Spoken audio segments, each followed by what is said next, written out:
사랑하는 성도 여러분, 그리고 진리의 말씀을 사모하는 모든 분들께 하나님의 크신 은혜와 평강이 함께 하시기를 기도합니다. 오늘 우리가 함께 나눌 이야기는 어쩌면 우리 신앙의 가장 근본적인 질문이 될지도 모릅니다. 이 시간 세상의 모든 소음으로부터 잠시 멀어져 오직 살아계신 하나님의 음성에 귀 기울이는 복된 시간이 되기를 소망합니다. 혹시 이 귀한 말씀을 통해 큰 은혜를 받으셨다면 주변에 사랑하는 이들에게도 공유하여 주십시오. 하나님의 진리가 더 널리 퍼져나가도록 돕는 것 또한 우리에게 주어진 귀한 사명이며 큰 축복의 통로가 될 것입니다. 오늘 우리의 마음을 무겁게 그리고 동시에 절박하게 만드는 질문이 있습니다. 바로 이것입니다. 왜 스스로를 그리스도인이라 부르는 수많은 사람들이 주님께서 그의 교회를 위해 다시 오시는 그날 이 땅에 남겨지게 될까요? 이것은 단순한 상상이나 공상 과학 소설의 이야기가 아닙니다. 우리 주 예수 그리스도께서 직접 우리에게 경고하신 엄중한 현실입니다. 마태복음 7장 21절에서 23절까지 주님은 이렇게 말씀하십니다. 나더러 주여, 주여 하는 자마다 다 천국에 들어갈 것이 아니요 다만 하늘에 계신 내 아버지의 뜻대로 행하는 자라야 들어가리라. 그날에 많은 사람이 나더러 이르되 주여, 주여 우리가 주의 이름으로 선지자 노릇하며 주의 이름으로 귀신을 쫓아내며 주의 이름으로 많은 권능을 행하지 아니하였나이까? 하리니 그때에 내가 그들에게 밝히 말하되 내가 너희를 도무지 알지 못하니 불법을 행하는 자들아 내게서 떠나가라 하리라. 여기서 우리를 두렵게 하는 단어는 바로 많은 사람입니다. 소수가 아니라 많은 사람이 주님으로부터 나는 너를 도무지 알지 못한다 라는 선고를 듣게 될 것이라는 사실입니다. 도대체 이런 비극이 일어나는 것일까요? 첫째로 우리는 빈 껍데기뿐인 신앙의 비극을 마주해야 합니다. 오늘날 교회 안에는 기도를 하고 헌신을 다짐하고 신앙카드를 작성했음에도 불구하고 단 한 번도 거듭나지 못한 사람들로 가득 차 있을 수 있습니다. 그들은 그리스도에 대해서는 알지만 그리스도를 인격적으로 알지는 못합니다. 그들의 신앙은 문화적인 유산이거나 부모로부터 물려받은 습관이거나 혹은 순간적인 감정의 발로일 뿐입니다. 많은 한국의 성도님들이 모태신앙이라는 이름 아래 자라납니다. 어릴 때부터 교회를 다니고 성경 구절을 외우고 찬송가를 부르는 것이 너무나 익숙합니다. 그러나 이러한 종교적 활동들이 개인적인 회개와 그리스도에 대한 온전한 믿음으로 이어지지 않는다면 오히려 거짓된 안도감을 줄 수 있습니다. 유아 세례를 받았다는 사실, 입교 문답을 통과했다는 경험, 교회 직분을 맡고 있다는 현재의 모습이 하나님과의 관계를 보증해준다고 착각하게 만드는 것입니다. 하지만 성경은 단 한 번도 구원이 의식이나 행사에 달려있다고 말하지 않습니다. 구원은 오직 성령님을 통해 우리의 마음이 완전히 변화되는 초자연적인 하나님의 역사입니다. 때로는 감정적인 경험이 구원으로 오해되기도 합니다. 뜨거운 찬양 집회나 감동적인 설교에 눈물을 흘리고 강단 앞으로 나아가 헌신을 서약하는 순간이 있습니다. 그러나 그 순간 이후에 회개의 열매가 없고 그리스도를 향한 사랑이 자라나지 않고 그분의 말씀에 순종하려는 삶의 방향 전환이 없다면 그것은 구원받는 영적 만남이 아니라 한순간의 감정적 반응에 불과했을 수 있습니다. 예수님께서 말씀하신 돌밭에 떨어진 씨앗의 비유를 기억해야 합니다. 싹은 빨리 돋아나지만 뿌리가 없어 환난이나 박해가 닥치면 이내 넘어져 버립니다. 순간의 뜨거움은 시련을 견뎌내는 성령의 깊은 열매와는 다릅니다. 야고보서 2장은 이 문제를 아주 명확하게 지적합니다. 행함이 없는 믿음은 그 자체가 죽은 것이라 이는 행위로 구원을 얻는다는 말이 결코 아닙니다. 진정한 믿음은 반드시 삶의 변화, 즉 순종이라는 행함의 열매를 맺게 된다는 뜻입니다. 삶의 변화가 동반되지 않는 믿음의 고백은 생명 없는 고백에 불과합니다. 누군가 하나님을 믿는다고 말할 수 있습니다. 그러나 야고보는 귀신들도 하나님을 믿고 떤다고 상기시킵니다. 기독교 교리에 대한 지적인 동의만으로는 구원받을 수 없습니다. 우리의 마음이 성령으로 거듭나 하나님께 순종하고자 하는 새로운 방향과 열망이 생겨나야만 합니다. 둘째로, 세상을 사랑하는 마음이 문제입니다. 요한일서 2장은 단호하게 명령합니다. 이 세상이나 세상에 있는 것들을 사랑하지 말라. 누구든지 세상을 사랑하면 아버지의 사랑이 그 안에 있지 아니하니. 그럼에도 불구하고 수많은 그리스도인들이 세상의 쾌락과 가치관에 깊이 얽매여 살아갑니다. 그들은 예수를 존경한다고 말할지는 모르나 실제로는 세상의 오락과 안락함, 그리고 사람들의 인정을 훨씬 더 소중히 여깁니다. 성경은 세상과 벗된 것이 하나님과 원수됨을 분명히 선포합니다. 여기서 세상이란 하나님이 창조하신 아름다운 자연을 의미하는 것이 아닙니다. 하나님을 대적하고 자기 자신을 숭배하며 탐욕과 교만으로 가득 찬 이 땅에 죄악된 시스템과 가치관을 의미합니다. 성공의 기준을 부와 권력, 사회적 지위에서 찾고 영원한 가치보다 일시적인 쾌락을 추구하게 만드는 모든 것이 바로 세상입니다. 이러한 세상 사랑은 수많은 교묘한 방식으로 나타납니다. 끝없는 물질 추구로 나타날 수 있습니다. 예수님은 사람의 생명이 그 소유에 넉넉한 데 있지 아니하니라고 경고하셨습니다. 그러나 많은 이들이 부를 축적하고 안락한 삶을 누리는데 인생의 가장 큰 에너지를 쏟아붓습니다.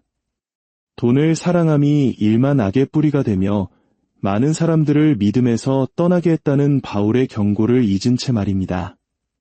또한 세상의 인정과 칭찬을 갈망하는 마음으로 나타납니다. 이것이 바로 요한이 말한 이생의 자랑입니다.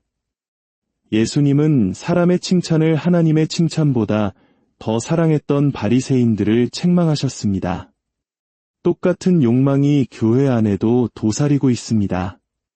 그리스도를 향한 사랑 때문이 아니라 사람들에게 인정받고 중요하게 여겨지고 싶은 마음 때문에 봉사하고 헌금할 수 있습니다.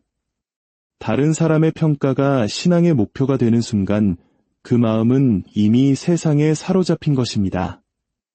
이 세상 사랑이 특별히 위험한 이유는 종종 그것이 평범한 삶의 모습으로 위장하기 때문입니다. 일하고 가정을 꾸리고 물질적 축복을 누리는 것 자체가 죄는 아닙니다. 문제는 이러한 좋은 것들이 인생의 궁극적인 목표가 될 때 발생합니다. 직업이 나의 정체성이 되고 안락함이 모든 결정의 기준이 되며 여가 생활이 하나님과의 교제를 대체할 때 우리는 이미 두 주인을 섬기고 있는 것입니다. 예수님은 분명히 말씀하셨습니다. 한 사람이 두 주인을 섬기지 못할 것이니 너희가 하나님과 재물을 겸하여 섬기지 못하느니라. 세상에 대한 사랑을 이겨내는 해독제는 세상으로부터의 도피가 아니라 영적인 변화입니다. 골로새서 3장의 말씀처럼 마음을 위의 것에 두어야 합니다. 우리의 시선을 영원한 것에 고정할 때 이 땅의 것들은 그 빛을 잃게 됩니다. 세상의 매력이 마음을 사로잡고 있다면 그것은 아직 하나님의 은혜가 그 마음을 온전히 만지지 못했다는 증거일 수 있습니다. 셋째는 순종의 부재입니다. 진정한 믿음은 반드시 변화된 삶으로 증명되며 그 변화는 하나님의 명령에 대한 순종의 모습으로 나타납니다. 예수님은 요한복음 14장에서 말씀하셨습니다. 너희가 나를 사랑하면 나의 계명을 지키리라. 이 말씀은 단순하지만 심오합니다. 그리스도를 향한 사랑은 감정이나 말의 고백에 그치지 않고 순종을 통해 드러납니다. 주님을 사랑한다고 말하면서 그분의 말씀을 무시하는 것은 그분을 진정으로 알지 못하는 마음을 드러낼 뿐입니다. 다시 한번 강조하지만 순종은 구원의 조건이 아닙니다. 구원은 전적인 은혜로 믿음으로 말미암아 받는 선물입니다. 그러나 구원받은 자는 필연적으로 순종의 열매를 맺게 되어 있습니다. 에베소서 2장 10절은 우리가 선한 일을 위하여 그리스도 예수 안에서 지으심을 받은 자라고 설명합니다. 이 선한 일, 즉 순종의 삶은 구원의 뿌리가 아니라 구원받았다는 살아있는 증거, 즉 열매인 것입니다. 열매가 없다면 그 안에 생명이 없다는 뜻입니다. 사도 요한은 이 진리를 그의 서신서에서 거듭 강조합니다. 우리가 그의 계명을 지키면 이로써 우리가 그를 아는 줄로 알 것이요. 그를 아노라 하고 그의 계명을 지키지 아니하는 자는 거짓말하는 자요. 진리가 그 속에 있지 아니하되 이것은 죄 없는 완벽함을 요구하는 것이 아닙니다. 삶의 방향성에 대한 이야기입니다. 하나님께로부터 난 자는 죄의 책망을 받을 때 괴로워하고 돌이키려는 거룩한 씨름을 계속하게 됩니다. 성령 하나님께서 우리 안에 순종을 향한 새로운 열망을 심어주셨기 때문입니다. 만약 어떤 사람이 지속적인 불순종 가운데서도 아무런 마음의 불편함 없이 편안하게 살아간다면 그리스도를 안다는 그의 고백은 거짓일 가능성이 높습니다. 마태복음 21장에 나오는 두 아들의 비유는 말뿐인 고백과 참된 순종의 차이를 보여줍니다. 포도원에 가서 일하라는 아버지의 말에 한 아들은 싫습니다 라고 했다가 뉘우치고 갔고 다른 아들은 네, 가겠습니다 라고 대답만 하고 가지 않았습니다. 예수님은 누가 아버지의 뜻대로 행했느냐고 물으셨습니다. 답은 명백합니다. 빈 약속이 아닌 행동이 순종을 증명합니다. 주님의 오심은 갑작스러울 것입니다. 눈 깜짝할 사이에 모든 것이 결정될 것입니다.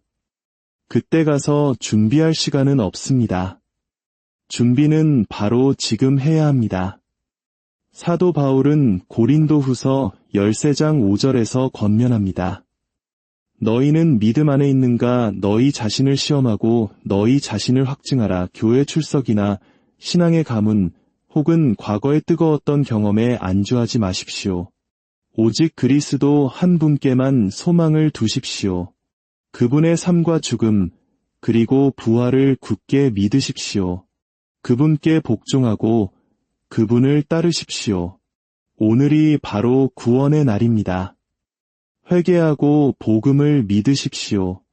나팔 소리가 울려 퍼질 때 오직 진정으로 그분께 속한 자들만이 공중에서 주님을 맞이하기 위해 들려 올라갈 것입니다.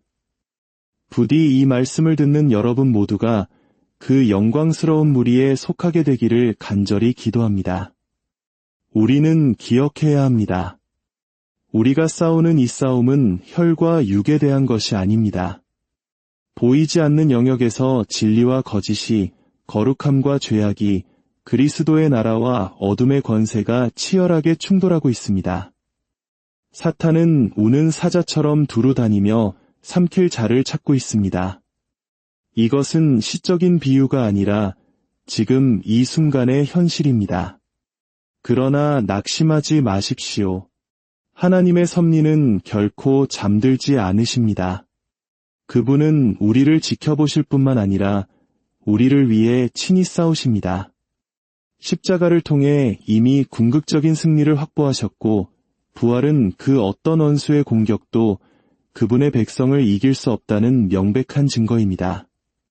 우리의 모든 시련과 핍박, 교묘한 유혹까지도 모두 그분의 주권 아래에 있습니다. 그렇기에 우리는 깨어 있어야 합니다. 영적 승리는 안일한 자에게 주어지지 않습니다. 말씀을 가까이 하여 거짓을 분별하고 기도를 쉬지 마십시오. 기도는 수동적인 기다림이 아니라 영적 군인의 호흡입니다. 마음과 생각을 지키십시오. 거룩함은 이 거룩한 전쟁에 참여한 군인에게 선택이 아닌 필수입니다. 우주적 전쟁의 최종 결과는 이미 정해졌습니다.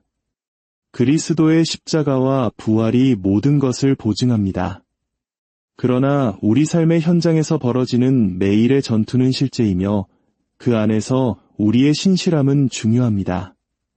하나님께서 우리를 위해 싸우시지만 그분은 우리에게 진리와의 평안의 복음, 믿음, 구원, 말씀과 기도로 이루어진 하나님의 전신갑주를 입고 굳건히 서라고 명령하십니다. 이것은 제안이 아니라 우리에게 주어진 승리의 무기입니다. 사랑하는 여러분, 하나님의 전신갑주를 입고 굳건히 서십시오. 여러분이 주님 안에서 하는 모든 수고가 결코 헛되지 않음을 믿으십시오. 여러분의 삶에 닥쳐오는 모든 영적 싸움 속에서 이미 승리하신 주님께서 친히 여러분을 위해 싸우고 계심을 기억하십시오.